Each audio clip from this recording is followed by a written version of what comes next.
उमर खालिद को पहली बार anti national बुलाने वाले मीडिया थे शायद। हमने केस किया, हमने कोर्ट में भी दिया, नेशनल ब्रॉडकास्टिंग अथॉरिटी को भी दिया और वो हटाया भी गया है। लेकिन जब चलना था तो चल गया ना, चल तो गया। जिनको देखना है तो देख, वो डैमेज तो कभी कर नहीं पाओगे। हम हिंसा का जवाब हिंसा से नहीं देंगे, हम नफरत का जवाब नफरत से नहीं देंगे। अगर वो नफरतें फैलाएंगे तो हम उसका जवाब प्यार से देंगे। अगर वो डंडा चलाएंगे तो हम तिरंगा उठा कर लहराएंगे। अगर वो गोली चलाएंगे तो हम संविधान को हर में अपने हाथ को बुलंद करेंगे। अगर वो जेल में डालेंगे तो सारे जहां से अच्छा हिंदुस्तान हमारा। गाते गाते हंसते हंसते जेल चले जाएंगे, लेकिन इस देश को आपको बर्बाद करने नहीं देंगे। But at least now we take those steps. Shameless. These people are absolute shameless people. Hello everyone, welcome to Danish Spectrum. यहाँ मिलती है आपको fast facts, deep truths and real stories. So let's get started. Umar Khalid, शायद आपने ये नाम सुना होगा। कई सालों से इनका रिश्ता इंडिया के सबसे गंभीर आरोपों से जोड़ा गया है, पर उनके खिलाफ एक्चुअल एविडेंस क्या है? तो आज हम इस शोर को हटाएंगे। हम सीधा देखेंगे कि कोर्ट में क्या आर्ग्यूमेंट्स दी जा रही हैं और कोशिश करेंगे कि मजबूत सबूत यानी हार्ड एविडेंसेस को आरोपों से अलग किया जा सके। ओके, तो दुनिया में आपको ये लेबल सुनने को मिलता है ना, एंटी नेशनल, टेररिस्ट, पर एक कोर्ट के अंदर इन सब का कोई मतलब नहीं होता। पूरा मामला फैक्ट्स और एविडेंसेस पर टिका होता है। तो आइए हम इस दोनों साइड्स यानी प्रोसिक्यूशन और डिफेंस की मुख्य एविडेंसेस को देखते हैं, ताकि इस हाई प्रोफाइल केस की लीगल रियलिटी को समझा जा सके। तो चलो शुरू करते हैं सीधा आरोपों से। थोड़ा पीछे चलते हैं। फरवरी 2020 में दिल्ली में कुछ बड़े दंगे हुए थे। इसके बाद स्टूडेंट एक्टिविस्ट उमर खालिद को गिरफ्तार किया गया। उन पर यह आरोप लगा कि वो पूरी हिंसा के पीछे मुख्य साजिशकर्ताओं में से एक थे। और देखिए, उन पर कोई आम क्राइम का केस नहीं लगा, उन पर यूएपीए यानी अनलॉफुल एक्टिविटीज़ प्रिवेंशन एक्ट के तहत चार्ज लगा। ये बहुत बड़ी बात है, क्योंकि यूएपीए एक बहुत ही सख्त एंटी टेरर लॉ है। इस एक्ट के तहत बेल मिलना लगभग नामुमकिन है, और यही वजह है कि वो सालों से जेल में हैं, भले ही उनका ट्रायल अभी तक पूरा नहीं हुआ है। अब यहाँ एक नंबर है जिस पर डिफेंस चाहती है कि आप ध्यान दें। दिल्ली दंगों के बाद टोटल 751 एफआईआर्स दर्ज की गई थी, और भले ही उनको मास्टर कंस्पिरेटर के रूप में दिखाया जा रहा है, उमर खालिद का नाम सिर्फ एक एफआईआर में है। हाँ, बस एक। ये सच प्रोसिक्यूशन की पूरी कहानी को चैलेंज करने के एक बहुत बड़ा हिस्सा है। तो ये सोचने पर मजबूर करता है ना, अगर वो इतने बड़े साजिश करता है पर उनका नाम सिर्फ एक एफआईआर में है, तो प्रोसिक्यूशन का पूरा केस किस चीज़ पर टिका है भाई? और यही सवाल हमें इस पूरे कानूनी झगड़े के दिल तक ले जाती है। सबूत यानी एविडेंस, खुद या उसकी कमी। डिफेंस ने प्रोसिक्यूशन के मुख्य सबूतों पर कई बड़ा सवाल उठाया है, जैसे कि गवाह के बयान यानी विटनेस स्टेटमेंट, जो कि उनको कब लिया गया और क्या उन पर भरोसा यानी ट्रस्ट किया जा सकता है।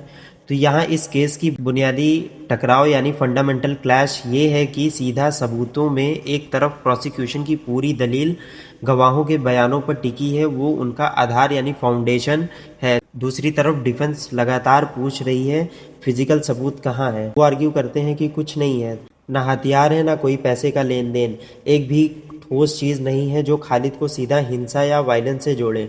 ओके, तो अगर पूरा केस गवाहों की गवाही पर ही निर्भर करता है, तो आपको पूछना पड़ेगा कि वो कितने भरोसेमंद हैं, राइट?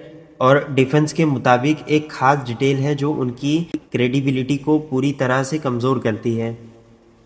ठीक है, इस टाइमलाइन पर अच्छे से ध्यान दो, क्योंकि डिफेंस के लिए ये एक बहुत बड़ा रेड फ्लैग है। फरवरी 2020 में दंगे होते हैं, पूरे 7 महीने बाद सितंबर 2020 में उमर खालिद को गिरफ्तार किया जाता है। लेकिन, और ये है मेन पॉइंट, मुख्य गवाहों के बयान जो उनकी तरफ उंगली उठाते हैं, वो उनकी गिरफ्तारी के कई महीनों बाद रिकॉर्ड किए गए थे। डिफेंस का कहना है ये बहुत ही सस्पिशियस है। इसे ये सवाल उठा है कि कहीं वो बयान दबाव यानी प्रेशर में तो नहीं लिया गया था, ये ज़बरदस्ती तो नहीं कराया गया है। ठीक है, तो हमने गवाहों के बयानों की बात की, पर ये केस डिजिटल दुनिया में भी घुस गया है। चलो व्हाट्सएप ग्रुप और लोकेशन डेटा के इर्द गिर्द घूम रहे आर्ग्यूमेंट्स पर ध्यान देते हैं, क्योंकि ये कानूनी लड़ाई का एक बड़ा मोर्चा यानी मेजर फ्रंट बन गया है। तो प्रोसिक्यूशन इस बात पर जोर देता है कि खालिद कुछ व्हाट्सएप ग्रुप का मेंबर थे और कहते हैं कि देखो यही है साजिश का सबूत, प्रूफ ऑफ कंस्पिरेसी। पर उनके वकीलों के पास एक सीधा जवाब है। उन्होंने सीधे कोर्ट से पूछा है, अगर सिर्फ एक ग्रुप में होना साजिश करता होना है तो फिर उन ग्रुप्स के एडमिन जो उन्हें चलाते हैं उन्हें गिरफ्तार क्यों नहीं किया गया भाई? सही सवाल है ना। और बात सिर्फ प्रोसिक्यूशन के डिजिटल सबूत पर सवाल उठाने की नहीं है। डिफेंस क्लेम करती है कि उनके पास अपना डिजिटल सबूत है जो उन्हें एक मुख्य आरोपों से बरी करता है। प्रोसिक्यूशन कहते हैं कि वो एक बहुत ही ज़रूरी साजिश की मीटिंग में थे, लेकिन डिफेंस ने कोर्ट में उनके कॉल रिकॉर्ड यानी CDR पेश किए और वो कहते हैं कि वो ये डेटा ये साबित करता है कि जिस समय वो मीटिंग होने की दावा किया गया था उनका फ़ोन उस जगह के आसपास भी नहीं था। ठीक है, तो डिफेंस सबूत में इतने सारे होल्स ढूंढ रही है, तो कोर्ट ने इस सब पर क्या कहा है? वेल, इन सभी दलीलों के बावजूद उमर खालिद की बेल बार बार डिनाई की जा रही है और यहाँ है वजह। जब दिल्ली हाई कोर्ट ने उनकी बेल नकारी तो उन्होंने एक खास लीगल टर्म का इस्तेमाल किया। उन्होंने कहा कि ये आरोप प्राइमा फेसिया ट्रू है।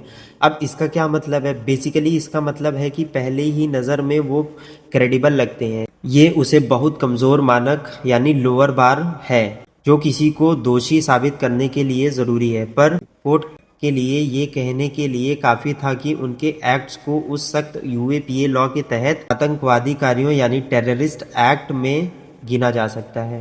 पर इस केस को सिर्फ इंडिया के अंदर ही नहीं देखा जा रहा है, इसे इंटरनेशनल ह्यूमन राइट्स ग्रुप का बहुत ध्यान खींच लिया है और उन्होंने काफ़ी सख्त आलोचना भी की है और वो इस मामले को बहुत अलग तरीके से देखते हैं।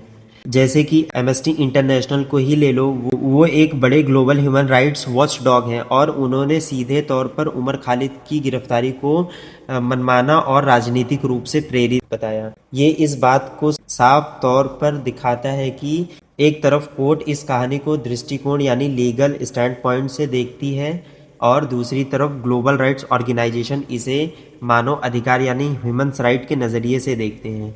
ठीक है, चलो सब कुछ तो एक बार फिर से बगल बगल रख के देखते हैं। एक तरफ ही प्रोसिक्यूशन का केस जो पूरी तरह से गवाहों के बयान पर आधारित है और एक बहुत बड़ी साजिश का दावा करती है, और फिर है डिफेंस जो जवाब में कहते हैं देखो कोई फिजिकल सबूत तो नहीं है, बयान संदिग्ध तरीके से देर से लिया गया डिजिटल डेटा को आरोप का विरोध करता है और ये पूरा मामला सिर्फ राजनीतिक रूप से प्रेरित है।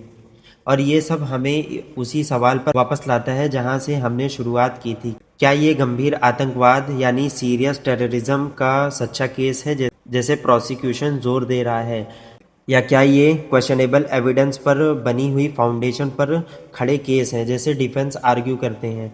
अभी ये एक सवाल है जिसका कोई आखिरी जवाब नहीं है। सच्चाई अभी भी कोर्ट के अंदर फैसला होने का इंतजार कर रही है।